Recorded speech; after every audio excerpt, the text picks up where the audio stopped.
Hello student, आप सभी का हमारे यूट्यूब चैनल मैथ मंत्रा पर हार्दिक स्वागत है। डियर स्टूडेंट, लाइनियर इक्वेशन अर्थात दो चर राशि में रैखिक समीकरण का पार्ट 1 और पार्ट 2 हम लोगों ने लाइव क्लास में देखा था और आज मैं आप लोगों के लिए बहुत ही इम्पोर्टेंट वीडियो लेक्चर अपलोड करने वाला हूं, क्योंकि यह शानदार तैयारी होगी। इस टॉपिक से क्वेश्चन पूछे ही जाते हैं, आपके याद रखने योग्य बातें दो चर वाले रैखिक समीकरण में हम लोग इस टॉपिक से बहुत ही इम्पोर्टेंट होगा, जो कि आपकी एग्ज़ाम में इससे क्वेश्चन ज़रूर पूछे जाएंगे। तो हम लोग पहले कुछ पॉइंट डिस्कस कर लेते हैं, ताकि आज का जो MCQ का पार्ट 3 सीरीज होगा लाइनियर इक्वेशन का, वो शानदार तरीके से आप लोगों को समझ में आए और इसमें से जितने भी क्वेश्चन आए आप उसे आसानी से कर सकें। तो हम लोग कुछ पॉइंट डिस्कस कर लेते हैं। जैसे पहला पॉइंट है, यदि x equal to H, Y equal to के समीकरण ax plus B Y plus C equal to 0 का हल होगा, तो यदि H plus B K plus C equal to क्या होता है, 0 होता है। वज्र गुणन में अगर आप डिस्कस करें तो अगर आपको वज्र गुणन से हल करना है तो x अपान B1 C2 minus B2 C1 बराबर में y C1 A2 minus C2 A1 equal to 1 upon A1 B2 minus A2 B1 होता है। थोड़ा सा यहाँ से मैं आपको डिस्कस कर दूँ।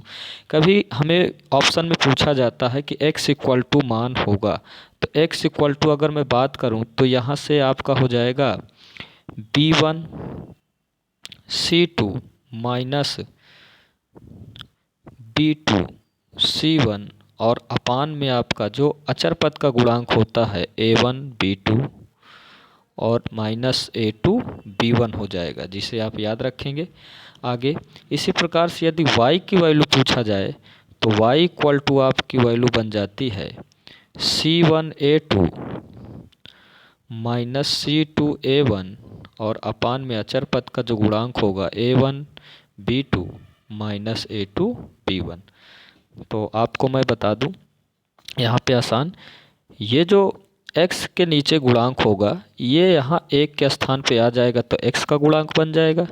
इसी प्रकार से यदि आप y का मान निकालना चाहते हैं तो y के नीचे जो वैल्यू होगी वो 1 के स्थान पे आ जाएगी तो y की वैल्यू बन जाएगी, राइट। आगे बढ़ते हैं। यदि समीकरण निकाय आपके इस प्रकार से दिए जाएं तो हमें यदि कंडीशन हो कि A1 A2 does not equal B1 B2, तो इसका अद्वितीय हल होगा। अद्वितीय मतलब केवल एक हल होगा और अविरोधी युग्म कहलाता है। क्या कहलाता है? अविरोधी युग्म। और जिसे हम लोग अगर बात करें तो यहाँ पे होता है रेखाएं प्रतिच्छेद करती हैं। यहाँ पे क्या होगा? रेखाएं प्रतिच्छेद करती हैं। आगे दूसरा पॉइंट होगा, अगर A1 बटे A2 बराबर B1 बटे B2 does not equal C1 बटे C2, तो कोई हल नहीं होगा, अर्थात विरोधी या असंगत युग्म होगा और यहाँ पे रेखाएं क्या होंगी? समांतर होंगी। क्या होंगी? समांतर होती हैं। अगर आलेख खींचा जाए तो रेखाएं कैसी होंगी? समांतर हो जाती हैं यदि कोई हल नहीं होता है तो, राइट। आगे बढ़ेंगे। तीसरा, अनंत हल होंगे अर्थात आश्रित या संगत युग्म होंगे यदि आपका A1 बटे A2 B1 बटे B2 बराबर C1 बटे C2 और यहाँ पे रेखाएं क्या होती हैं? संपाती होती हैं। रेखाएं क्या होंगी? संपाती हैं यहाँ पे आलेख खींचने पर, राइट। आगे बढ़ते हैं। जो कि आपको दिया गया है कि अद्वितीय हल है, मतलब एक हल है तो रेखाएं प्रतिच्छेद करेंगी, अपरिमित रूप से अनेक हल है तो संपाती हैं, और कोई हल नहीं है तो समांतर है, जो मैंने आपको ऊपर डिस्कस किया। तो इस टॉपिक कोई सहायता से हम लोग आज के जो पार्ट 3 है, पार्ट 3 सीरीज लाइनियर इक्वेशन का है, वो हम लोग सॉल्व करने वाले हैं, राइट। तो इससे आपको क्वेश्चन पूछे जाएंगे इस टॉपिक से। तो हम लोग शुरुआत करते हैं आज का जो आपका टॉपिक है, जिसके क्वेश्चन आपको देखने को मिलेंगे। तो हम लोग आपका कल तक हम लोगों ने 35 क्वेश्चन हम लोगों ने डिस्कस कर लिए थे और आज हम लोग डिस्कस करेंगे 35 से आगे। हमें पहला क्वेश्चन है, के किस मान के लिए समीकरण निकाय x plus 2y equal to 3 तथा 5x प्लस के वाई इक्वल टू 15 के अनंत हल होंगे। हमसे पूछा गया अनंत हल होंगे, तो अनंत हल होने के लिए मतलब अनेक हल होने के लिए a1/a2 बराबर b1/b2 बराबर c1/c2। यहाँ पे ऐसे फार्मूला लगेगा a1/a2 बराबर b1/b2 बराबर c1/c2। तो यहाँ से हम किसी दो मान को ले लेते हैं, जैसे a1/a2 बराबर b1/b2 ले सकते हैं या b1/b2 बराबर c1/c2। तो यहाँ से मैं हल करूँगा, x का गुणांक को हम a1 बोलेंगे तो 1 हो जाएगा, 1 और बटे में 5 ऐसे हो गया, इक्वल टू y का गुणांक b1 2 और यहाँ पे y का गुणांक है k, तो ऐसे हो गया। इसी प्रकार c1 c2 कर सकते हैं, लेकिन यहाँ से हमें मान मिलेगा k को इधर मल्टीप्लाई 5 को इधर, तो k इक्वल टू हो जाएगा 10। आपका राइट आंसर हो जाएगा k इक्वल टू 10। ये आपका राइट आंसर बी हो जाएगा। आगे बढ़ते हैं, अगला क्वेश्चन, दो चर वाले युगपत रैखिक समीकरणों में a1x plus b1y plus c1 equal to 0 और a2x plus b2y plus c2 equal to 0 में x का मान है। यहाँ पे पूछा गया हमसे x का मान, तो मैंने आपको अभी बताया था, डिस्कस किया था कि अगर x का मान लिखना है तो नीचे तो a1 b2 minus a2 b1 जो अचर पद होगा, लेकिन यहाँ पे b1 c2 और b2 c1 हो जाएगा, अर्थात राइट आंसर आपका ए हो जाएगा। आगे बढ़ते हैं, दो चरों में रैखिक समीकरण युग्म का हल इनमें से कौन होता है। तो दो चर राशि के जो रैखिक समीकरण होते हैं उनको हल करने पर एक बिंदु प्राप्त होता है। क्या प्राप्त होता है? एक बिंदु प्राप्त होता है। डियर स्टूडेंट, आप सभी वीडियो को लाइक करें, चैनल को सब्सक्राइब करें, जिससे आपकी बोर्ड एग्ज़ाम की शानदार तैयारी हो सके और हम इसमें बहुत ही शानदार तरीके से सारे चैप्टर को कवर करने वाले हैं। आगे बढ़ते हैं और अगला क्वेश्चन है, समीकरण युग्म x plus 2y plus 5 equal to 0 minus 3x minus 6y plus 1 equal to 0 के हल हैं। मतलब हमसे पूछा गया है कि इसके कितने हल हैं, एक हल हैं या अनेकों हल हैं। तो हमसे पूछा गया, तो हम इसे a1/a2 की सहायता b1/b2 और c1 c2 निकाल के चेक करेंगे। a1 a2 का मतलब 1/-3 आ गया, b1 b2 2/-6 आएगा, 2/-6, तो ये भी आपका आता है माइनस का 1/3 ही। a1/a2 बराबर हो गया b1/b2। अब c1 c2 चेक कर लेते, c1 का मान है 5 और c2 का मान है 1। इसका मतलब हमारे पास जो कंडीशन आ चुकी है उसमें a1/a2 बराबर है b1/b2 का, डज नॉट इक्वल c1/c2, मतलब आपका इसमें कोई हल होने वाला नहीं है। राइट आंसर आपका हो जाएगा सी। आपको मैंने वीडियो स्टार्ट करने से पहले जो पॉइंट बताए थे वहाँ से आप देखेंगे तो आपको मिल जाएगा। यहाँ a1/a2 है, b1/b2 है, लेकिन डज नॉट इक्वल है c1/c2। आगे बढ़ते हैं, अगला क्वेश्चन आपका होगा, यदि दो चर में दो रैखिक समीकरणों के हल अनंत हों, क्या हो? अनंत हों, तो उनके आलेख होते हैं। तो मैंने आपको बताया अगर अनेकों हल निकलते हैं तो दोनों रेखाओं का जो आलेख होगा वो समपाती हो जाएगा। क्या हो जाएगा? समपाती हो जाएगा। आगे बढ़ते हैं, नेक्स्ट, रैखिक समीकरण युग्म x plus 3y minus 4 equal to 0 तथा 2x minus 5 minus 1 equal to 0, ये कैसे हैं? अविरोधी हैं, विरोधी हैं, आश्रित हैं, कोई नहीं। तो यहाँ पे अगर हम देखें a1/a2 1/2 और b1/b2 3/-5, तो ये दोनों इक्वल नहीं है और ये इक्वल नहीं है, तो मैंने आपको टॉपिक पॉइंट में बताया था कि क्या होंगे? अविरोधी होंगे। रेखाएं कैसी होंगी? अविरोधी हो जाएंगी। तो यहाँ पे राइट आंसर आपका हो जाएगा ए, ऑप्शन नंबर ए आपका राइट आंसर। आगे, दो चरों वाले रैखिक समीकरण युग्म का युग्म संगत कहलाएगा यदि उनके हल कम से कम एक होने चाहिए। कम से कम एक हो, एक से अधिक भी हो सकते हैं, तो इसका मतलब है उनके हल संगत कहलाएंगे यदि उनके हल एक हों। आगे, ए का मान जिसके लिए समीकरण का एक शून्येतर हल है, मतलब एक हल है अर्थात अद्वितीय हल है, तो a1/a2 does not equal b1/b2, ये पॉइंट लगाएंगे और इसकी सहायता से हम लोग a1 का मान है a1 की वैल्यू आपके पास है a2 की वैल्यू है 2 और डज नॉट इक्वल b1 की वैल्यू है 10 और b2 की वैल्यू है 5। यहाँ से अगर इसे डिवाइड कर दे 2 तो इधर आएगा a डज नॉट इक्वल 4, अर्थात ऑप्शन नंबर ए आपका इसमें होना चाहिए, जो कि ये 4 के बराबर नहीं होना चाहिए। राइट, आगे बढ़ते हैं, ए का मान जिसके लिए समीकरण निकाय 10x plus 5y equal a minus 5 and 20x plus 10y minus a equal to 0 के अनगिनत हल होंगे, मतलब अनेकों हल होंगे। अनेकों हल हैं मतलब a1 बटे a2, तो 10 अपान में 20, b1 बटे b2 मतलब 5 अपान में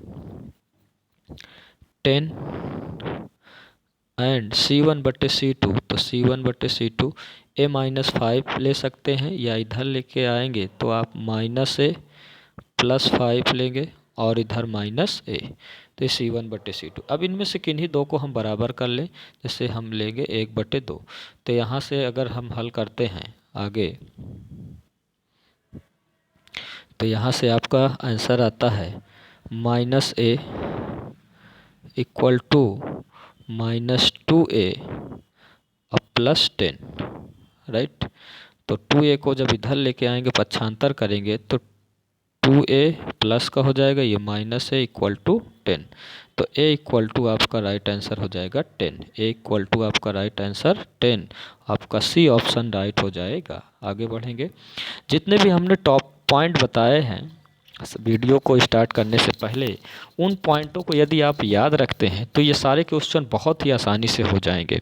ए का मान जिसके लिए समीकरण का एक अद्वितीय हल है। एक अद्वितीय हल का मतलब ये है कि आपका कोई हल नहीं होना, मतलब एक हल होना चाहिए, राइट। तो यहाँ पे a बटे 6 डज नॉट इक्वल -1 अपान -2, तो ये दोनों कैंसिल, ये 6 इधर जाएगा तो a does not equal 6 upon 2 अर्थात does not equal 3, a does not equal 3। तो राइट आंसर आपके पास हो जाएगा B option, a does not equal 3। ये टॉपिक बहुत ही इम्पोर्टेंट है, इससे ज़रूर आपके क्वेश्चन पूछे जाएंगे। आगे, यदि a1 b1 does not equal दिख जाए a1 b1 a2 b2, मतलब इसे हम ऐसे भी बना सकते हैं, जब आपका a1 बटे a2 होता है, a1 बटे a2 और बराबर डज नॉट इक्वल b1 बटे b2, इसे क्रॉस मल्टीप्लाई करके इस पॉइंट को बना सकते हैं। तो ये तब होता है जब अद्वितीय हल होता है तब। तो ये राइट आंसर आपका हो जाएगा अद्वितीय। आगे बढ़ते हैं।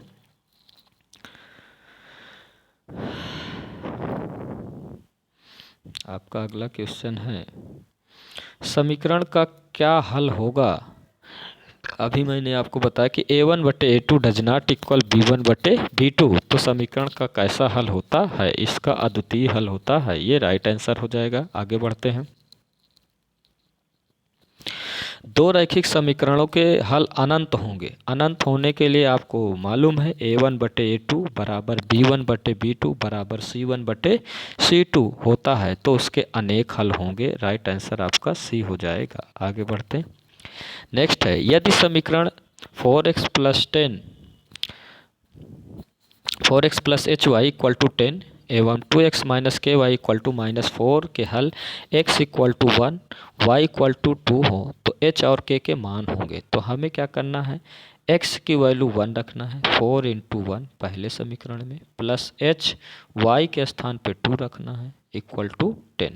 तो यहाँ से h की वैल्यू निकालेंगे, ये 4 होगा, तो 2h इक्वल टू आपका हो जाएगा 10 और ये 4 इधर आके माइनस का 4, तो 2h इक्वल टू आपके पास हो जाएगा 6 अर्थात h इक्वल टू 3।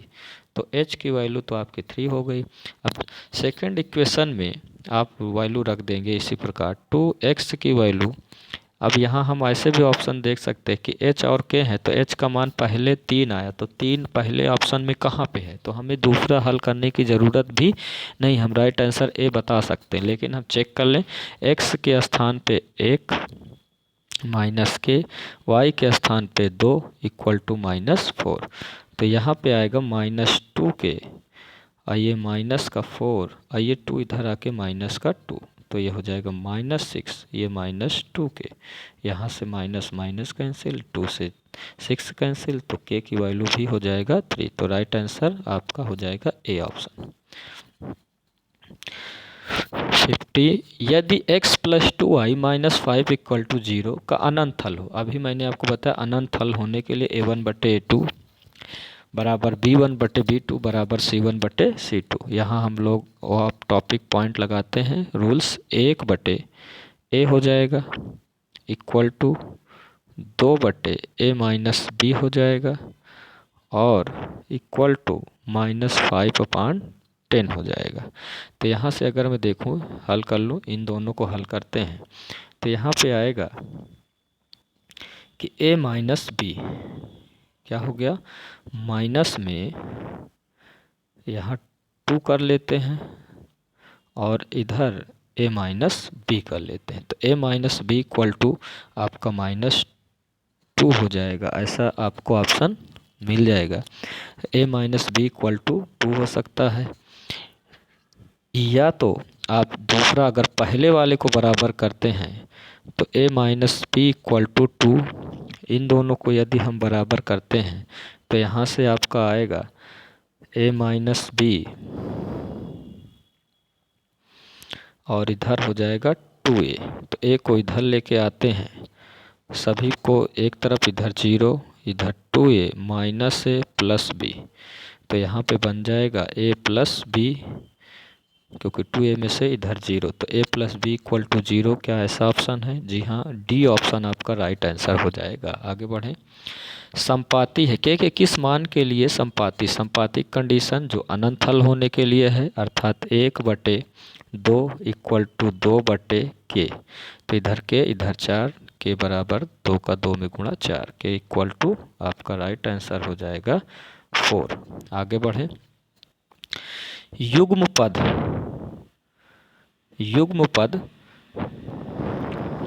समीकरण निकाय है, अर्थात A1/U2 से देखेंगे तो 2/4, आप देखें 2/4 और इधर 3/6 और फिर आपके पास है 5/9। तो A1/A2 बराबर है 1/2, 1/2 आएगा और C1/C2 बराबर नहीं है, तो ये असंगत हल हो जाएगा। क्या हो जाएगा? असंगत हल हो जाएगा। आगे बढ़ें। अगला क्वेश्चन है, इसी रूल पे आधारित के किस मान के लिए इसके अनेकों हल संभव हैं। तो ये 53 क्वेश्चन है और मैं इसे आपको 53 से लेकर आपको 78